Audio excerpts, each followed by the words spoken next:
살다 보면 여러 가지 어려움과 시험이 많이 오죠. 어제는 예루살렘 교회가 시험이 들었을 때에 그들이 흩어졌습니다. 흩어진 그들은 그냥 흩어진 것으로 끝나는 것이 아니라 가는 곳마다 복음을 전하고 예수 그리스도를 전파했다 하는 그런 말씀을 들었습니다. 오늘 말씀은 또 그 참 핍박, 그것보다 더 큰 환난이 이 교회에 임하는 것을 보게 됩니다.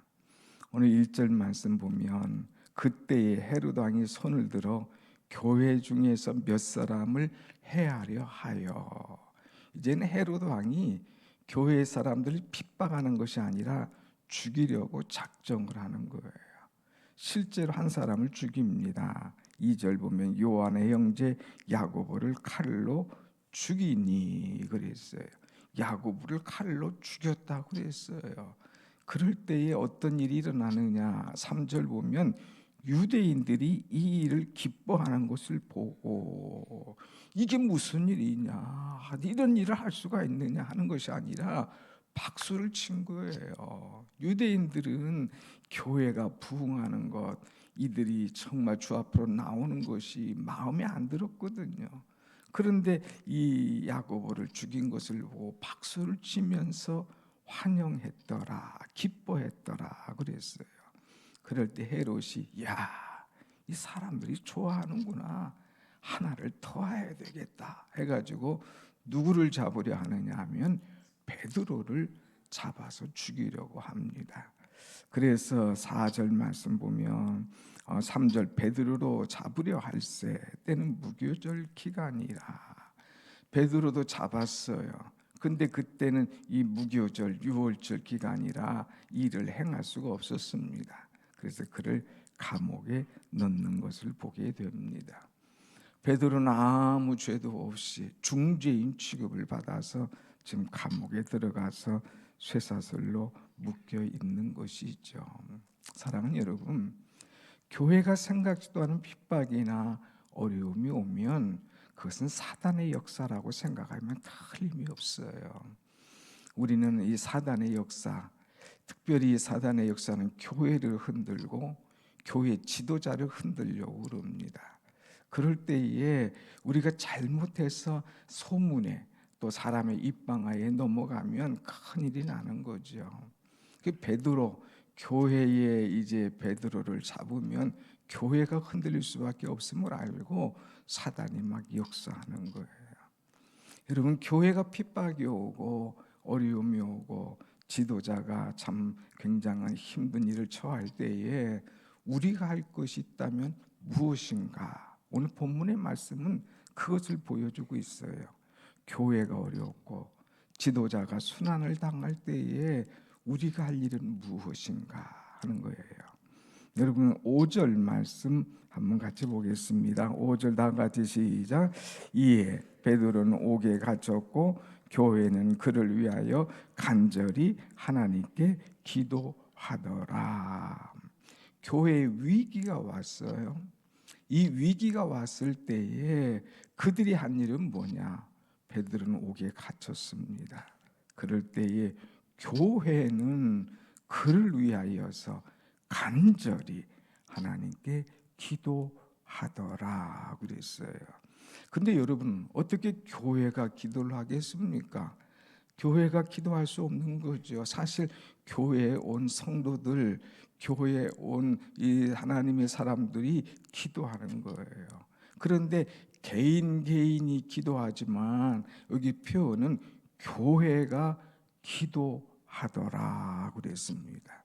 오늘 우리가 교회인 줄로 믿습니다. 아멘. 같이 합시다. 내가 교회입니다. 내가 교회예요. 내가 기도하는 교회예요. 내가 찬송하는 교회란 말이에요. 내가 전도하는 교회라는 거예요. 내가 하나님께 영광 돌리는 교회가 되어야 된다는 것입니다. 그런데 내가 잘못되면, 내가 이상해지면, 내가 욕먹으면 결국은 누가 욕먹는다? 교회가 욕을 먹는다는 거예요. 내가 기도하면 하나님께서 영광을 받으시지만 내가 잘못되면 나를 통하여서 교회가 이제 문제가 생기고 하나님의 영광을 가리운다고 하는 것, 이것을 우리가 알아야 돼요. 그래서 여기에 성도들이 모여서 기도했지만 성도들이 모여서 기도하더라 이렇게 표현하지 않고 교회가 하나님 앞에 간절히 기도하더라고 하는 거예요. 여러분 늘 마음에 둘 것은 내가 곧 교회다, 내가 백운호수 교회다 하는 것을 마음에 새기고 교회답게, 참 우리 교회답게 교인답게 살아가는 그런 우리 모두가 되기를 간절히 원합니다. 아멘. 두 번째 보면 이 교회가 그 다음에 뭐라겠어요? 그를 위하여 간절히 하나님께 기도하더라 그랬어요. 그들은 연합했습니다. 한 마음이 되었습니다. 그리고 부르짖는 것을 말하는 거예요. 교회가 위기가 오고 고난이 오고 역경이 올 때에 그들은 한 마음으로 기도하더라고 하는 거예요. 여러분, 우리는 어려울 때에 우리가 할 일이 뭐냐? 기도하는 거예요. 교회가 할 일이 뭐냐? 기도하는 거예요. 나라가 참 어렵지 않습니까? 이때 우리가 기도하는 거예요. 기도하는 거예요. 모든 것이 정치나 경제나 사회가 막 혼돈이 오지 않습니까? 이것을 이제 바로잡는 비결은 뭐냐? 기도하는 것밖에 없습니다. 특별히 기도할 때에 그냥 지나가는 기도로 끝나는 것이 아니라 간절하게 기도하는 사람, 하나님 앞에 마음을 쏟아놓고 하나님 살려주십시오, 하나님 열어주십시오, 하나님 해결해 주십시오, 하나님밖에 없습니다 하고 간절하게 기도할 때에 풀려지는 역사가 일어날 줄로 믿습니다. 아멘. 자, 한번 함께 이들이 모여서 간절히 기도하니까 어떤 일들이 일어나는가, 그 일들을 한번 보겠습니다. 6절 말씀 봅니다. 6절 시작. 헤롯이 잡아내려고 하는 그 전날 밤에 베드로가 두 군인 틈에서 두사슬에 매여 누워 자는데 파수꾼들이 문 밖에서 옥을 지키더니, 이 베드로를 얼마나 사람들이 지켰느냐 하면은 지금 두 군인 틈에서 쇠사슬에 매여, 군인들과 함께 쇠사슬에 탁 매여 있어요. 옥 안에서 쇠사슬로 매어 놓으니까 꼼짝을 못 하잖아요. 두 사람이 있어요. 또 밖에 보니까 누워 자는 밖에는 파수꾼들이 옥을 지키더니 그랬어요. 그런데 4절에 보면 옥을 지키는 사람이 몇 명이냐? 군인 넷씩인 네 패에 맡겨, 4명씩 4패에 맡겨 4,4,16, 밖에는 16명이 지키고 있어요. 안에는 2명이 함께 쇠고랑을 차고 있어요. 그러니까 18명의 군인들이 딱 지키고 있어요. 빠져나갈 수 없는 그런 이 상당한 어려움을 당하고 있잖아요. 이 엄청난 이 사람들의 묶음 속에, 쇠사슬 속에 있지만 이제 하나님께서 풀어주시는데 어떻게 풀어주시느냐? 7절 말씀 같이 한번 봅시다. 7절 다 같이 시작. 호련히 주의 사자가 나타나매 옥중에 광채가 빛나며 또 베드로의 옆구리를 쳐 깨워 이르되 벗어나더라. 아멘. 여기 보니까 호련히 그랬어요. 호련히. 이 호련이라는 말은 뜻하지 않게 갑자기 그랬어요. 이 사도행전에 보면 성령의 역사가 일어날 때마다, 하나님의 급작스러운 일이 일어날 때마다 표현하는 것이 호련히 그랬어요. 갑자기 생각지도 못한 일이 확 일어나는 거예요. 여러분, 사도행전 2장 1절에 보면 그들이 마가 다락방에 모였을 때 호련히 하늘에서 급한 바람이, 급한 그 강한 역사가 일어나서 모든 사람에게 성령의 역사가 나타나는 것을 우리는 보잖아요. 거기에 사도행전 2장 2절에 뭐라고 했느냐? 호련히 그랬어요. 호련히. 여기 보면 갑작스럽게 생각지도 못하게 이번에는 주의 사자가 나타났다고 그랬어요. 거기에 큰 이 옥중에 막 주의 사자가 나타나니까 이 옥, 그 깜깜한 옥이 광채가 나기 시작합니다. 광채. 그 다음에는 베드로의 옆구리를 쳐서 깨웠습니다. 급히 일어나라, 급히 일어나라, 일어나라고 그래요. 그런데 일어나라고 하는데 보면은 쇠사슬이 그 손에서 벗어진지라. 여러분, 기도하면 벗어지는, 풀려지는 그런 역사가 일어나는 줄로 믿습니다. 아멘. 벗어진지라 그래서 벗어진지라. 또 천사가 이르되 8절 보면 이 띠를 띠고 신을 신으라. 띠를 띠고 빨리 옷을 입어. 그리고 이제 띠를 띄어. 그리고 신을 신어. 그리고 또 말합니다. 나를 따라오라. 따라오라. 그래서 베드로가 따라가는 거예요. 베드로가 따라가면서도 야, 이게 환상인가 꿈인가? 도대체 이런 일이 일어난다니 믿을 수가 없네. 그러면서 따라가긴 따라가요. 그런데 따라가는 동안에 보니까 문이, 이 철장문이 있는데 갈 때마다 이 철장문이 자동으로 확 열리는 거예요. 여기 뭐라고 그랬어요? 문이 저절로 열리는지라 그랬어요. 문이 저절로 열리는지라. 그러면서 문이 턱턱 열려지는 거예요. 그럴 때에 11절 보면 베드로가 뭐라고 하느냐? 11절 같이 봅시다. 시작. 이에 베드로가 정신이 들어 이르되 내가 이제야 참으로 주께서 그의 천사를 보내어 나를 헤로데 손과 유다 백성의 모든 기대에서 벗어나게 하신 줄 알겠노라 하여. 아하, 이것은 주님께서 그의 천사를 보내서 이것을 하셨구나 하는 것을 알겠노라. 내가 이제야 알겠노라. 박수를 치는 거예요. 이건 환상인가 꿈인가 했는데 주의 천사가 하는 거예요. 아하, 내가 이제야 참으로 알겠노라 하는 거예요. 앞뒤를 띄면 내가 이제야 참으로 알겠노라.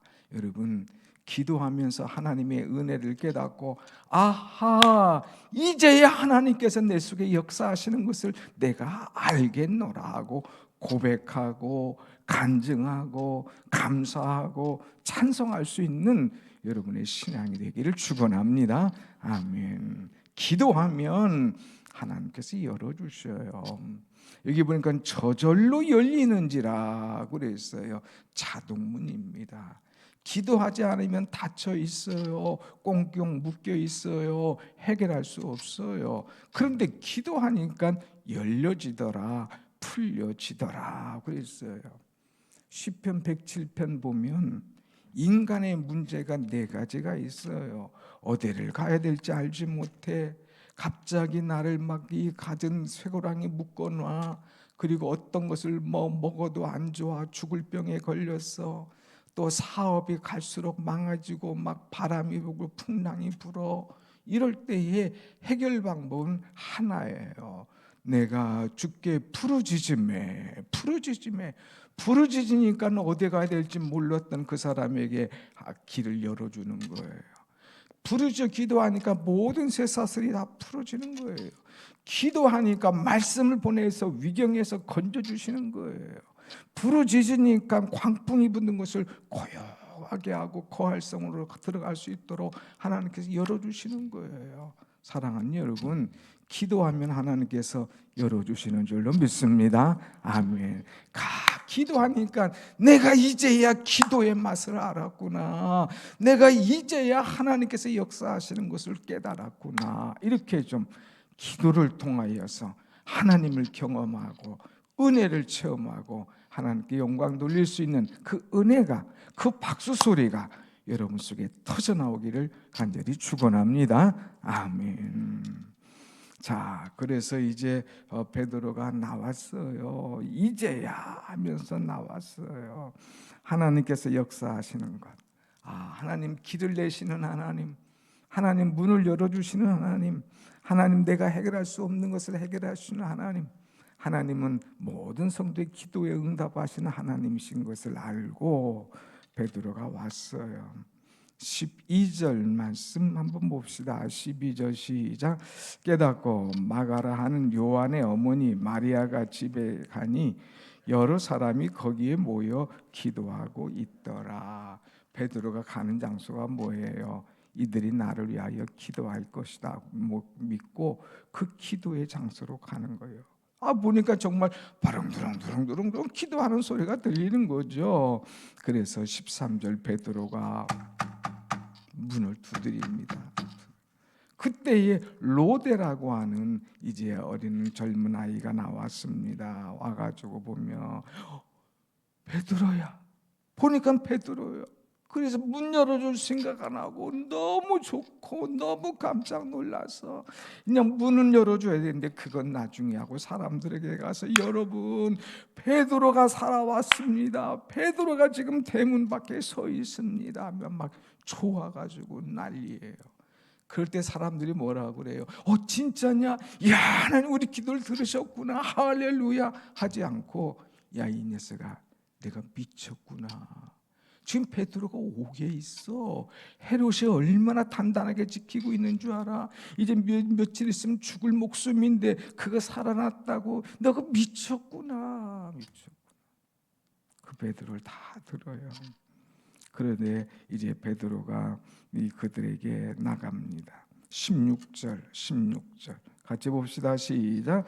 베드로가 문 두드리기를 그치지 아니하니 그들이 문을 열어 베드로를 보고 놀라는지라. 문을 열어주니까 진짜 베드로가 서 있는 거예요. 깜짝 놀라죠. 여러분, 우리가 기도할 때는 믿음으로 기도해야 돼요.